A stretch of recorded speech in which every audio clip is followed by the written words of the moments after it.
তো আগের ভিডিওতে দেখেছো যে আমি ইডলি বানিয়েছিলাম, তো তাই ভাবলাম যে আজকে ছোট্ট করে ইডলির রেসিপিটা তোমাদের সাথে শেয়ার করে দিই।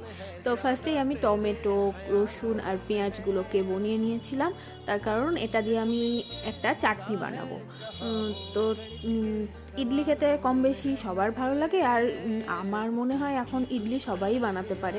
তাও আমি আমার মতো করে, মানে আমি যেভাবে বানিয়েছি তোমাদের সাথে একটু শেয়ার করছি।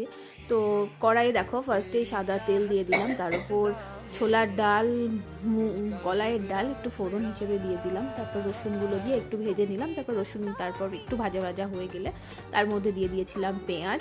তো আর ফার্স্টেই আমি না শুকনো লঙ্কার কাঁচা লঙ্কাটা ফোড়নে দিতে ভুলে গেছিলাম, তাই আমি একটু পরেই দিয়ে দিলাম। তার উপরে দিয়ে দিয়েছিলাম টমেটো, স্বাদ মতো লঙ্কা গুঁড়ো আর লবণ, আর অল্প একটু আমি চিনিও দিয়েছিলাম, তার কারণ আমার এই চাটনি একটু মিষ্টি মিষ্টি ভালো লাগে। তারপর এটাকে আমি মিক্সিতে পেস্ট করে নিয়েছিলাম।